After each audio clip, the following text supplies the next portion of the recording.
Danu malam itu bersama Yosef, kata Danu. Lalu dibuatlah cerita seakan-akan Danu takut sama Yosef. Ya faktanya Wak Lilis berbicara. Kata Danu, Yosef menyuruh Danu datang ke TKP dan menelepon Danu. Bagaimana itu bisa terjadi? Bagaimana itu bisa dibilang takut?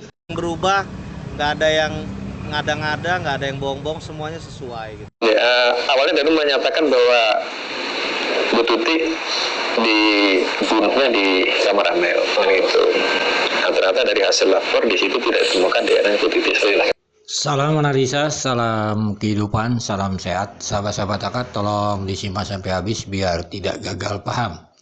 Sebelum Aka membahas tentang masalah Subang, Aka hanya ingin menyapa, mengingatkan, atau apalah namanya, kita sebagai warga negara Indonesia, tentunya kita sebentar lagi, 2 hari lagi, tanggal 14 Februari, akan menyalurkan aspirasi kita, pendapat kita untuk pemimpin bangsa ini, sahabat-sahabat Aka. Begitu juga untuk wakil-wakil kita, intinya yang Aka ingin sampaikan. Mari gunakan suara kita untuk kepentingan bangsa ini, sahabat-sahabat Aka. Siapapun yang kita pilih, tentunya berdasarkan hati nurani kita. Sebab hanya kita dan Allah yang tahu di dalam TPS, sahabat-sahabat Aka. Sekali lagi, hanya itu, sahabat-sahabat Aka. Lalu apa hubungannya dengan kasus Subang ini? Ada sedikit, kalau boleh dibilang, persamaan lah kita cari. Sebelum Danu atau kandidat-kandidat, para tersangka, para pelaku ditetapkan, tentunya sahabat-sahabat Aka, mereka dulu juga kampanye, sahabat-sahabat Aka, baik itu kandidatnya maupun tim-timnya, kan seperti itu. Sekarang kita mengetahui bahwa Danu sudah ditetapkan menjadi tersangka, bahkan dinobatkan sebagai DC. Sahabat-sahabat Aka, tentunya ya kita harus menganalisa Danu, karena Danu sudah lantik, kan seperti itu. Tentunya kita akan menganalisa waktu mereka sedang kampanye dulu, baik itu kandidat Danu maupun tim-tim kampanyenya. Nah, kan ini maknanya sama, sahabat-sahabat Aka, dalam pemahaman itu. Oleh sebab itu, mari kita dengarkan dulu potongan video ini. Dengan kata lain, substansinya Danu sudah menjadi kandidat tersangka, pelaku atau tersangka, dan mendapatkan GC. Danu sebagai tumbal itu artinya diposisikan bahwa Danu ini pelaku, gitu loh. Pelaku secara pribadi dia, yang lain tuh bias, gitu loh, susah untuk dicari. Jadi hanya tertunjuk ke Danu, dan kondisi Danu jelas itu di bawah ancaman, itu pasti, karena memang dia juga pasti diancam untuk tidak sampai terbongkar masalah ini, gitu, ngadu-ngadu kemana-mana. Dan Mbak juga bisa merefresh 2 tahun lalu bagaimana.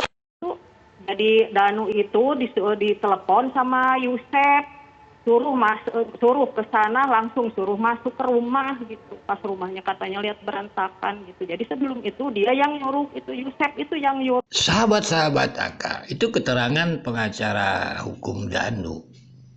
Setelah Danu istilahnya membongkar kasus dan sebagainya. Konteks yang Aka ingin bahas misalnya kondisi Danu di bawah ancaman.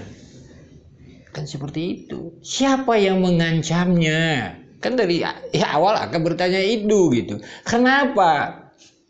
Itu ada potongan video Wak Lilis, itu sambungan dari video Aka sebelumnya, membicarakan tentang HP.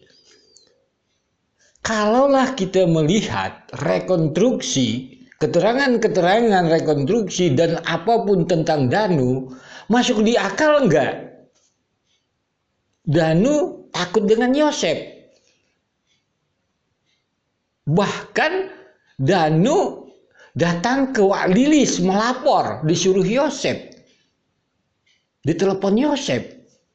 Coba bagaimana caranya bisa seperti itu? Kalau Danu takut sama Yosep, terus siapa yang mengancamnya gitu? Kan ini pemahamannya seperti itu. Karena ceritanya ini ya kayak kompanya itu kan begitu. Kalau kita lihat yang kemarin-kemarin itu yang kompanya kan gitu, manis-manis semua. Tapi pada akhirnya ada yang tidak terlaksana kompanya apanya, jadi janjinya ada yang akan menganalisa dari awal juga bingung siapa yang mengancamnya di mana.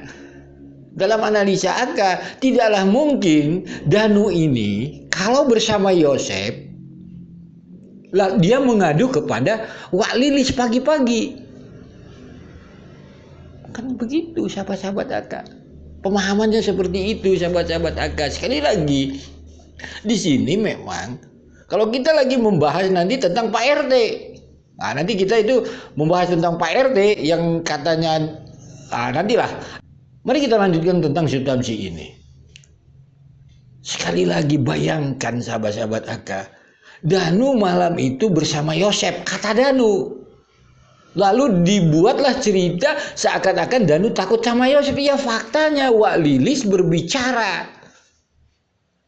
Kata Danu, Yosep menyuruh Danu datang ke TKP dan menelepon Danu. Bagaimana itu bisa terjadi? Bagaimana itu bisa dibilang takut? Sekali lagi, sebenarnya siapa yang menelepon Danu? Siapa yang menyuruh Danu datang ke TKP pagi-pagi itu? Ini kan pertanyaannya. Sekali lagi sahabat-sahabat Aka, mari kita sambungkan lagi potongan video ini sahabat-sahabat Aka dari ATS sahabat-sahabat Aka. Hari ini kalau kita perhatikan bahwa Danu bagus, keterangannya bagus, dan dia komit, konsisten gitu ya, istiqomah dengan apa yang, karena memang ini sekarang sudah dari dalam hati dia berani untuk membongkar kasus ini gitu loh. Jadi alhamdulillah dari prarekonstruksi pertama, kedua, sampai berapa kali sudah sih? Sampai hari ini tadi tinggal sedikit penambahan, nah itu semuanya bagus gitu. Nggak ada yang berubah, nggak ada yang ngada-ngada, nggak ada yang bohong-bohong, semuanya sesuai gitu. Ya, awalnya Danu menyatakan bahwa Bu Tuti dibunuhnya di kamar Amel, gitu. Nah, ternyata dari hasil lapor di situ tidak ditemukan DNA Bu Tuti sekali lah kira-kira. Dan di situ kita interogasi lagi. Memang di kamar Amel sampai sekarang masih ada itu, nah, di kasur kan masih ada busuk darahnya, darah kering. Nah, ternyata hasil swab dari puslapor, ternyata di situ ada satu DNA. DNA-nya Amel saja. Kita interogasi lagi. Nah, terus begitu juga di eksekusinya di mana gitu kan? Nah, ternyata sudah berkembang pengakuannya di ruang tengah, ruang TV, ruang nonton. Sahabat Aka, konteks yang ingin kita bahas, tentunya Danu itu kan sudah prosesnya lama juga, negosiasi dengan PH-nya istilahnya, atau berkomunikasi baik kepada PH-nya, kepada keluarganya, ingin menyerahkan diri jujur. Seharusnya sahabat-sahabat Aka, dia paham baju yang dipakai Yosep malam itu adalah baju yang kena bercak darah. Tetapi sahabat-sahabat Aka kasih contoh saja. Ini kan dia cerita sewaktu menjadi tersangka, sahabat-sahabat Aka. Dia mengatakan bahwa almarhum Ibu Tuti dieksekusi atau dibunuh di kamar Amel. Syukur saja sahabat-sahabat Aka ada tim lapor atau tim Inafis yang mengatakan DNA di kamar Amel hanya satu. Ya, Danu mungkin tidak bisa berbohong lagi karena ini udah berdasarkan saintifik. Kan seperti itu. Ya terpaksa dalam analisa Aka dia merubah Ibu Tuti jadinya dieksekusi di ruang TV. Ini satu contoh sahabat-sahabat Aka.